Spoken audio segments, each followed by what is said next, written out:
Assalamualaikum warahmatullahi wabarakatuh.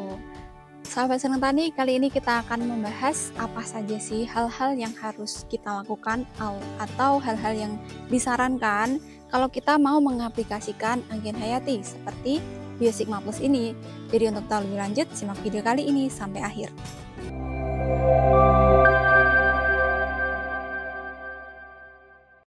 Halo sahabat Senang Tani, kembali lagi di channel Senang Tani bersama saya Titis. Semoga Anda tetap senang untuk menjadi petani, dan semoga sahabat Senang Tani semua sehat selalu, dilancarkan rezekinya, dan tentunya tetap semangat untuk bertani. Kali ini kita akan membahas tentang apa saja hal-hal yang disarankan untuk meningkatkan efektivitas pengaplikasian agen hayati seperti Biosigma Plus. Yang pertama tentunya adalah pilihlah produk yang sudah terbukti kandungannya dan sudah tinggal pakai. Nah, karena banyak sekali ya sahabat Senang Tani yang mungkin ingin mencoba untuk membuat trichoderma sendiri dari eksplorasi sendiri, kemudian perbanyakan sendiri. Nah, itu sebenarnya fine-fine saja ya, tidak ada masalah, dan tentunya itu juga sangat bermanfaat kalau kita ingin belajar lebih lanjut tentang perbanyakan trichoderma dan pembuatan trichoderma sendiri. Jadi sebenarnya tidak masalah, tapi itu tentunya juga membutuhkan waktu, kemudian membutuhkan tenaga yang lebih, dan itu juga membutuhkan ilmu juga ya, dan itu bukan merupakan satu hal yang mudah tapi cukup ribet.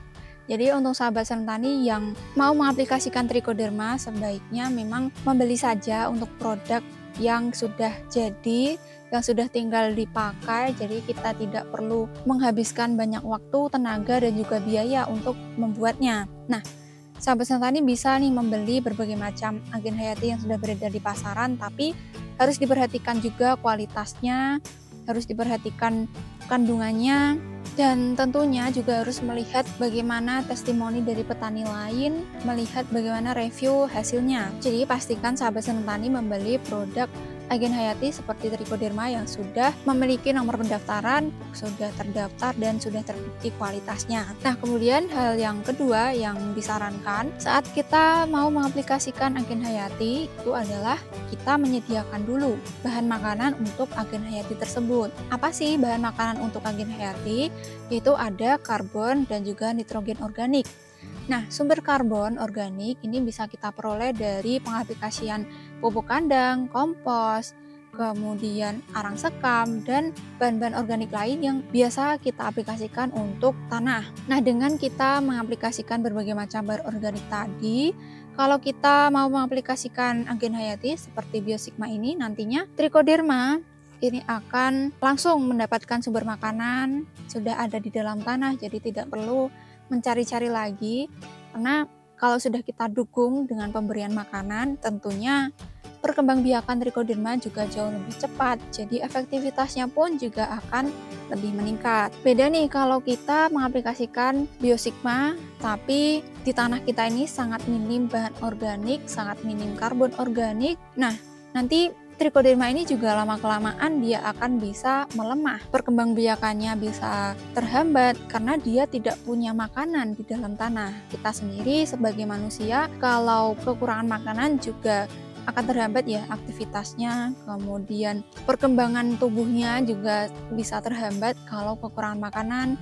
Sama halnya seperti trichoderma ini. Trichoderma sebagai makhluk hidup juga, dia tentunya butuh makanan untuk bisa bertahan hidup dan berkembang biak, dan untuk bisa melawan patogen penyakit yang ada di dalam tanah. Kemudian yang ketiga adalah aplikasikan sedini mungkin untuk memastikan bahwa trichoderma yang kita aplikasikan ini sudah mampu berkembang terlebih dahulu sebelum tanaman ini tumbuh besar. Jadi trichoderma ini kan sebagai jamur agen hayati ya, jadi dia juga butuh waktu untuk bisa tumbuh, untuk bisa berkembang biak di dalam tanah.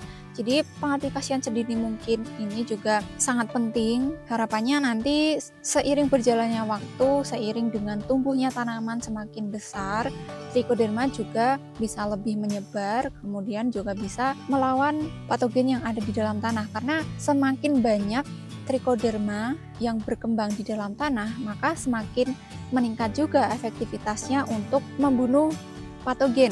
dan juga meningkatkan pertumbuhan tanaman. Jadi sebaiknya pengaplikasian biosigma ini bisa dilakukan baik itu saat proses persemaian ataupun sebelum tanam. Nah, itu bisa langsung diaplikasikan biosigma plus ini. Kemudian gimana nih kalau misal tanamannya udah besar, sudah masuk fase generatif? Nah, sebenarnya boleh-boleh saja ya mengaplikasikan biosigma saat tanaman sudah besar, tapi kemungkinan efektivitasnya untuk melawan patogen ini akan kurang maksimal karena bisa jadi patogen penyakit ini sudah duluan menyebar di dalam tanah seiring berjalannya waktu sebelum tanaman besar. Kemudian kalau kita aplikasikan biosigma plus ini nanti, kemudian kalau kita aplikasikan biosigma plus saat tanaman sudah besar, kemungkinan dia juga akan kalah karena jumlah populasinya yang kurang dan lebih sedikit dari jamur patogen yang sudah berkembang biak tadi. Tapi sebenarnya tidak ada ruginya juga untuk mengaplikasikan biosigma saat tanaman sudah besar karena nanti bisa menjadi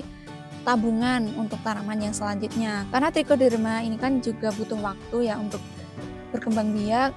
Jadi ini bisa menjadi celengan istilahnya untuk musim tanam yang berikutnya. Kemudian hal yang keempat yang disarankan adalah pengaplikasian kembali biosigma plus untuk meningkatkan populasi trichoderma yang ada di dalam tanah. Jadi untuk aplikasi awal, misal nih sahabat senang tani sudah mengaplikasikan di persemaian atau di lubang tanam sebelum ditanami, kemudian nanti setelah mulai masuk fase generatif sudah pecah pang, nah ini sahabat senang tani bisa mengaplikasikan lagi biosigma plus ini. Tujuannya adalah untuk memperbanyak lagi populasi trichoderma yang ada di dalam tanah. Kemudian kalau misal dulu sempat ada kendala, misal kekeringan ataupun hal-hal lain yang bisa membunuh trichoderma yang ada di dalam tanah, nanti kita bisa memperbarui lagi trichodermanya dengan pengaplikasian kembali biosigma plus ini. Kemudian yang kelima, hal yang disarankan adalah dengan menghindari berbagai macam hal yang bisa membunuh trichoderma. Untuk tahu lebih lanjut nih, apa saja kira-kira yang bisa membunuh trichoderma yang ada di dalam tanah kita akan bahas di video selanjutnya. Sekian video kali ini, semoga bermanfaat. Dan jika dirasa bermanfaat, silakan untuk di-share ke teman-teman yang lain. Jangan lupa like, comment, dan subscribe biar nggak ketinggalan video kami yang selanjutnya. Tetap semangat, jaga kesehatan, dan jangan lupa untuk selalu bersyukur. Wassalamualaikum warahmatullahi wabarakatuh.